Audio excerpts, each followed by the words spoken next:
بسم اللہ الرحمن الرحیم۔ السلام علیکم، میں شہجی اللہ فراست۔ آپ دیکھ رہے ہیں نیشنل اور انٹرنیشنل نیوز پر مشتمل 4 ٹی وی کا خصوصی خبرنامہ دنیا بھر سے، یعنی خبریں آپ کی نظر سے۔ سب سے پہلے ہیڈ لائنز۔ 2023 کے 6 مہینوں میں مسلمانوں کے خلاف 250 سے زیادہ میٹنگز ہوئی، ہندوتوا واچ کی رپورٹ۔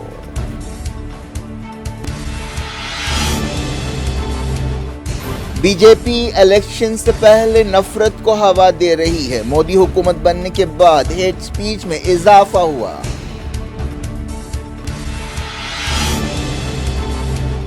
کینیڈا میں انڈین کونسلیٹس کے باہر سکھوں کا مظاہرہ، نجر کی ہلاکت پر احتجاج، کہا یہاں بھی محفوظ نہیں ہیں۔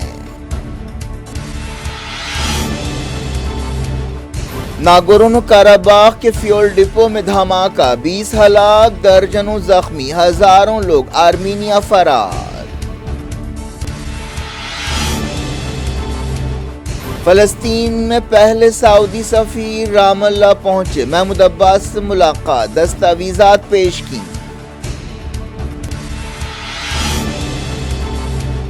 سعودی عرب، بنگلہ دیش اور دوسرے ملک جلد اسرائیل کو تسلیم کریں گے، وزیر خارجہ علی کوہن کا دعویٰ۔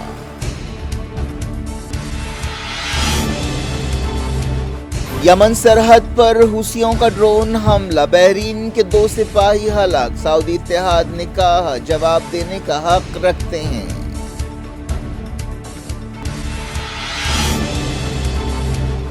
سعودی اتحاد جنگ بندی کی خلاف ورزیاں کر رہا ہے، حوثی عہدیداروں نے لگایا الزام، امن کوششوں کا دھکا۔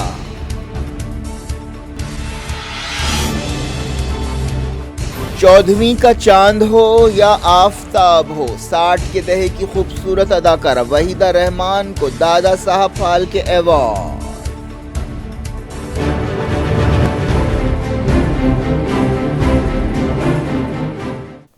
ہیڈ لائنز آپ نے دیکھی، اب خبروں کی تفصیل کی طرف آپ کو لیے چلتے ہیں۔ آرمینیا اور آذربائیجان کے درمیان تنازع کے مرکز ناگورنو کاراباخ میں ایک فیول ڈپو میں دھماکے سے کم 20 لوگ مارے گئے ہیں اور ہزاروں لوگوں کو فرار ہونا پڑا ہے۔ آرمینیا نے الزام لگایا ہے کہ آذربائیجان کی کارروائی کے بعد کم 13,350 آرمینینز ملک میں داخل ہوئے ہیں۔ ناگورنو کاراباخ میں آرمینیائی نسل کے لوگ رہتے ہیں، لیکن اس علاقے پر آذربائیجان کے حق کو دنیا مانتی ہے۔ ناگورنو کاراباخ کے عہدیداروں نے بتایا کہ کم 290 لوگوں کو ہاسپٹل میں شریک کیا گیا ہے اور درجنوں کی حالت نازک ہے۔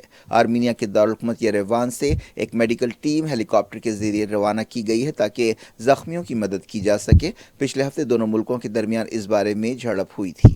پچھلے کئی برسوں سے دونوں کے درمیان، یعنی آرمینیا اور آذربائیجان کے درمیان ناگورنو کاراباخ کے لیے لڑائیاں ہوئی ہیں۔ ناگورنو کاراباخ 30 سال سے زیادہ عرصے سے آرمینیا اور آذربائیجان کے درمیان کشمکش کا مرکز بنا ہوا ہے۔ پہلے آرمینیا اور آذربائیجان اور ناگورنو کاراباخ کا علاقہ سوویت یونین میں آتے تھے، لیکن 1991 میں سوویت یونین ٹوٹنے کے بعد یہ مسائل پیدا ہوئے ہیں۔ اس مسئلے پر آرمینیا اور آذربائیجان کے درمیان کئی بار لڑائی ہوئی ہے۔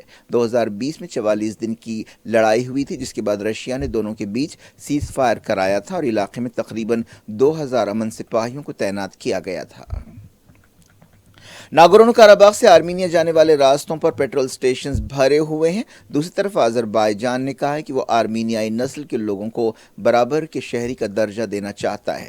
آرمینیائی نسل کے لیڈرز نے کہا ہے کہ ہزاروں لوگ جو ہے وہ کھانے پینے اور چھت اور ضروری سامان سے محروم ہیں اور کئی لوگ اسکولوں میں، تہہ خانوں میں پناہ لینے کے لیے مجبور ہیں۔ فلسطین میں سعودی عرب کے پہلے سفیر نے فلسطینی اتھارٹی کے صدر محمود عباس کو اپنی دستاویزات پیش کر دی ہیں۔ اسرائیل اور سعودی عرب کے درمیان تعلقات قائم کرنے کی خبروں کے بیچ سعودی عرب نے نائف السدیری کو فلسطین کے لیے اپنا پہلا سفیر مقرر کیا ہے۔ سدیری اور ان کا ڈیلیگیشن جارڈن سے کرامہ کراسنگ پار کر کے 2 روزہ دورے پر مغربی کنارے پہنچے۔ انہوں نے رام اللہ میں فلسطینی وزیر خارجہ ریاض المنصور، محمود عباس اور وزیر اعظم محمد شتی سے ملاقات کی۔ وہ 4 شنبے کو بھی فلسطینی عہدیداروں اور لیڈر سے ملاقاتیں کریں گے۔ فلسطینی وزارت خارجہ نے سعودی سفیر کے دورے پر خوشی کا اظہار کیا اور اسے 2 برادر ملکوں کے درمیان تعلقات میں ایک تاریخی سنگ میل قرار دیا۔ سدیری فی الحال جارڈن میں سعودی عرب کے سفیر ہیں۔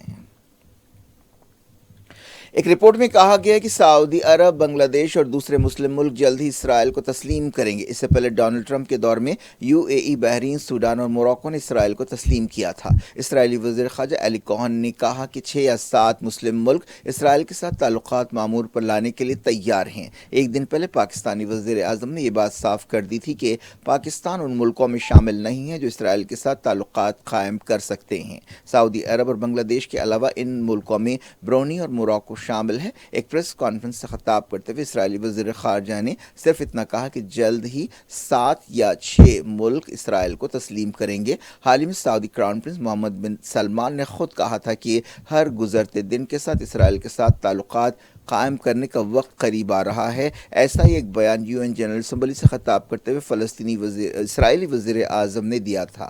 عرب لیگ کے 15 ملک اسرائیل کو تسلیم نہیں کرتے۔ OIC کے 10 غیر عرب ملکوں نے بھی اب تک اسرائیل کو تسلیم نہیں کیا ہے۔ حماس لیڈر خالد مشعل نے کہا ہے کہ اسرائیل مسجد اقصی میں جارحیت کے ذریعے آگ سے کھیل رہا ہے اور فلسطینی مزاحمت اسرائیلی منصوبوں کو ناکام بنانے کی صلاحیت رکھتی ہے۔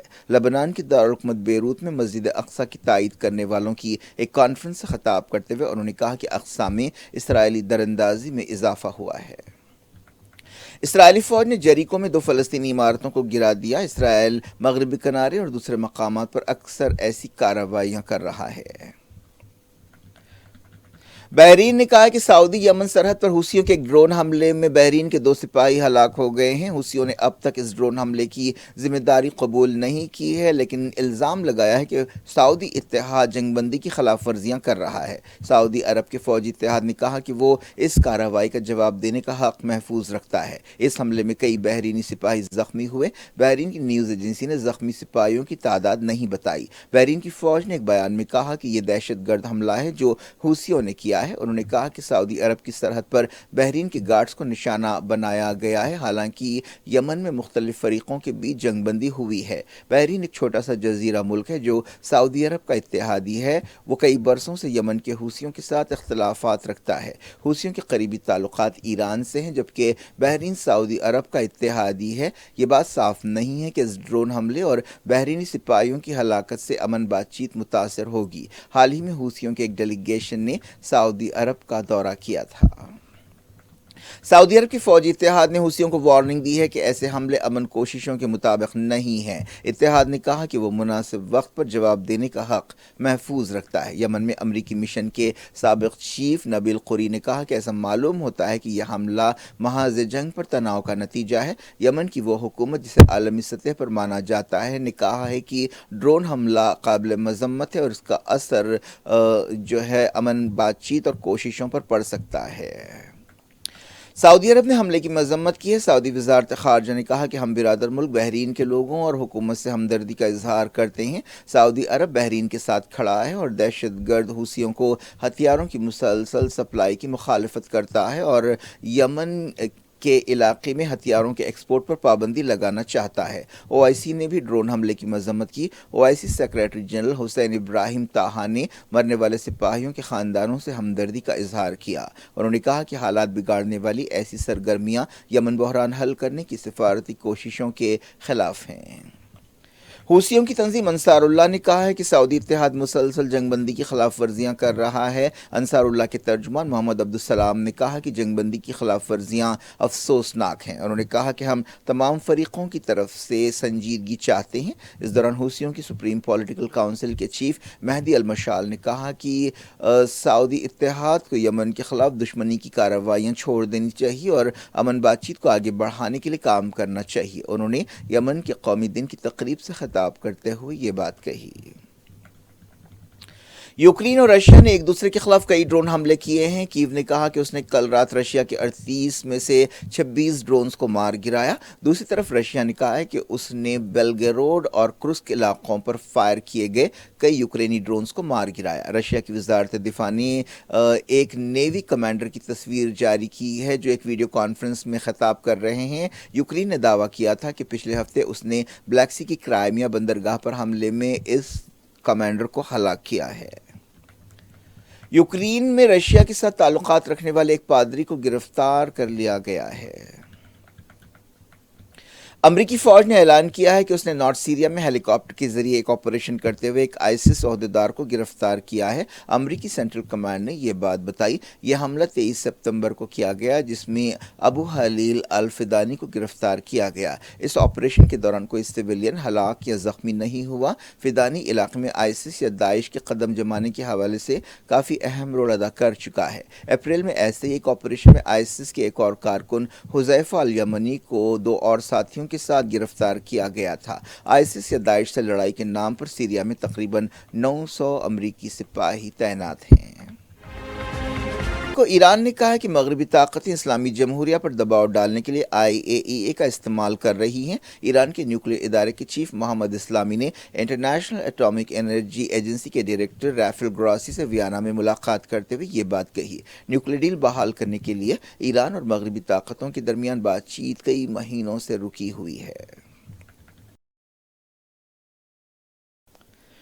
کینیڈا میں کئی سکھوں نے انڈیا کے سفارتی دفتروں اور مشنز کے باہر احتجاج کیا۔ یہ احتجاج ایک ایسے وقت کیا گیا جب کینیڈا کے وزیر اعظم جسٹن ٹراڈو نے کہا ہے کہ برٹش کولمبیا صوبے میں ایک سکھ لیڈر کی ہلاکت میں انڈین ایجنٹ شامل ہے۔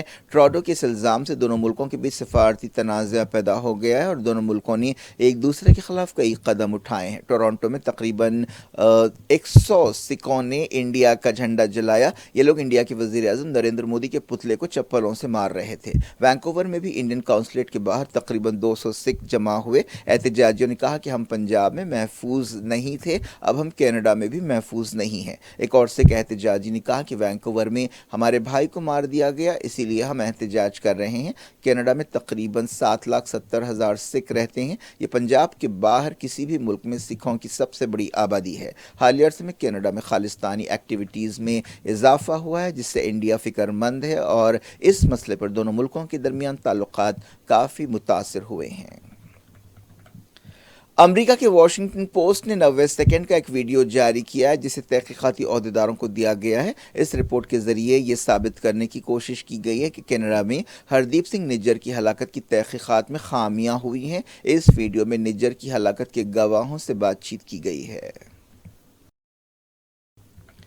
میڈیا کی ایک رپورٹ میں کہا گیا ہے کہ 2023 کے پہلے 6 مہینوں میں انڈیا کی 17 ریاستوں میں مسلمانوں کو نشانہ بنانے کے بارے میں غور کے لیے 250 سے زیادہ میٹنگز ہوئیں اور 2014 کے بعد سے انڈیا میں مسلمانوں کے خلاف نفرت بڑھ گئی ہے۔ یہ رپورٹ ایک تنظیم ہندوتوا واچ نے جاری کی ہے جسے انٹرنیشنل میڈیا میں اہمیت کے ساتھ جگہ دی گئی ہے۔ رپورٹ میں کہا گیا ہے کہ اس طرح کی میٹنگز میں کئی ہیٹ سپیچز دی گئیں جن میں مسلمانوں کو نشانہ بنانے کے لیے کھلے عام اعلانات کیے گئے۔ کسی نے مسلم نسل کشی کی بات کی تو کسی نے مسلمانوں کے سماجی اور معاشی بائیکاٹ پر زور دیا۔ رپورٹ میں یہ بھی دعویٰ کیا گیا کہ کئی سرکاری عہدیداروں نے بھی اس طرح کی میٹنگز میں حصہ لیا۔ رپورٹ کے مطابق ایسی 80% سے زیادہ میٹنگز بی جے پی حکومت والی ریاستوں میں ہوئی۔ ہندوتوا واچ نے رام نومی کے موقع پر ہونے والے واقعات کا بھی حوالہ دیا۔ رپورٹ میں کہا گیا کہ مہاراشٹر، کرناٹک، مدھیہ پردیش، راجستھان اور گجرات میں مسلمانوں کے خلاف زہر اگلنے والی زیادہ تر میٹنگز ہوئیں۔ ہندوتوا واچ نے 15 ریاستوں اور 2 مرکزی علاقوں میں ہندو تنظیموں کی سرگرمیوں پر نظر رکھی۔ اس رپورٹ میں مسلمانوں کے تعلق سے لو جہاد جیسی کانسپریسی تھیوریز کو بھی رد کیا گیا۔ ہندوتوا واچ تنظیم واشنگٹن سے کام کرتی ہے جو انڈیا میں مسلمانوں اور دوسری مائنورٹیز کے خلاف ہیٹ کرائمز اور ہیٹ سپیچز پر نظر رکھ رہی ہے۔ رپورٹ میں صاف طور پر لکھا گیا کہ جب سے 2014 میں مودی پرائم منسٹر بنے ہیں مسلمانوں کے خلاف ہیٹ سپیچز میں اضافہ ہوا ہے۔ رپورٹ میں یہ بھی کہا گیا کہ اس سال کے اسمبلی الیکشن سے پہلے B J P hat speech کو ہوا دینے کی کوشش کر رہی ہے۔ بی جے پی نے اس رپورٹ کو رد کر دیا ہے۔ Senior B J P leader Abhay Verma نے اسے بے بنیاد قرار دیا اور کہا کہ ہم ملک اور عوام کو مذہب کی بنیاد پر بانٹنے میں یقین نہیں رکھتے۔ پیاسا اور گائیڈ جیسی فلموں کو امر بنا دینے والی اداکارہ وحیدہ رحمان کو انڈیا کے سب سے بڑے film award Dada Saheb Phalke award کے لیے چنا گیا ہے۔ وزیر اطلاعات و نشریات انوراگ ٹھاکر نے ایکس پر یہ اعلان کیا۔ وحیدہ رحمان نے اس ایوارڈ پر خوشی کا اظہار کیا۔ انہوں نے کہا کہ مجھے دوہری خوشی ہے کیونکہ یہ اعلان دیوانند کی سالگرہ کے دن کیا گیا ہے۔ وحیدہ رحمان نے کہا کہ میرے خیال میں یہ تحفہ انہیں ملنا چاہیے تھا، مجھے مل گیا۔ گائیڈ اور کئی فلموں میں وحیدہ رحمان نے دیوانند کے ساتھ کام کیا تھا۔ ساؤتھ انڈیا سے تعلق رکھنے والی وحیدہ رحمان نے 68 سال پہلے اپنی فلمی زندگی شروع کی تھی۔ ریشما اور شیرا ان کی ایک اور کامیاب فلم ہے۔ انوراگ ٹھاکر نے کہا کہ انہیں یہ اعلان کرتے ہوئے بہت خوشی ہو رہی ہے کہ وحیدہ رحمان جی کو باوقار دادا Phalke life time achievement award کے لیے چنا گیا ہے۔ اس ایوارڈ کا اعلان ایک ایسے وقت کیا گیا جب حال ہی میں لوک سبھا اور راجیہ سبھا میں ویمن ریزرویشن بل منظور کیا گیا۔ وحیدہ رحمان کے کئی گانے اب بھی لوگوں کی زبان پر ہیں اور اتنے ہی مقبول ہیں، جن میں 14ویں کا چاند ہو یا آفتاب ہو اور آج پھر جینے کی تمنا ہے شامل ہے۔ ایشین گیمز کے تیسرے دن انڈیا نے میڈلز حاصل کرنے کا سلسلہ جاری رکھا۔ ایکویسٹورین میں انڈیا نے پہلا گولڈ میڈل حاصل کیا۔ یہ کھیل گھوڑ سواری سے تعلق رکھتا ہے۔ ایشین گیمز چائنا کے شہر ہانگزو میں ہو رہا ہے۔ اس طرح انڈیا کے میڈلز کی تعداد 14 ہو گئی ہے۔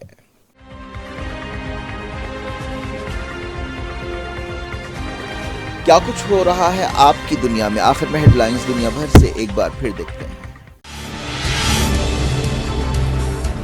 2023 کے 6 مہینوں میں مسلمانوں کے خلاف 250 سے زیادہ میٹنگز ہوئیں، ہندوتوا واچ کی رپورٹ۔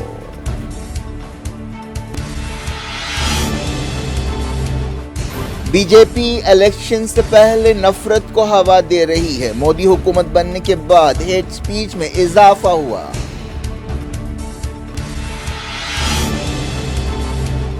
کینیڈا میں انڈین قونصلیٹس کے باہر سکھوں کا مظاہرہ، نجر کی ہلاکت پر احتجاج، کہا یہاں بھی محفوظ نہیں ہیں۔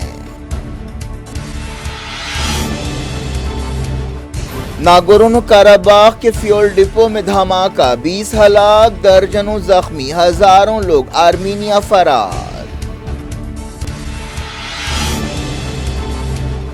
فلسطین میں پہلے سعودی سفیر رام اللہ پہنچے، محمود عباس سے ملاقات، دستاویزات پیش کی۔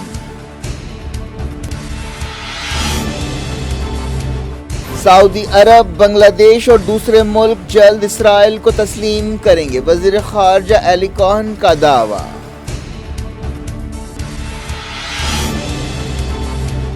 یمن سرحد پر حوثیوں کا ڈرون حملہ، بحرین کے 2 سپاہی ہلاک، سعودی اتحاد نے کہا جواب دینے کا حق رکھتے ہیں۔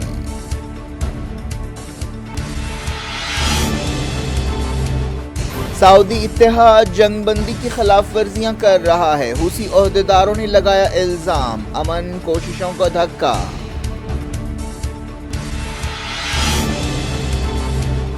چودھویں کا چاند ہو یا آفتاب ہو، 60 کے دہے کی خوبصورت اداکارہ وحیدہ رحمان کو دادا صاحب پھالکے ایوارڈ۔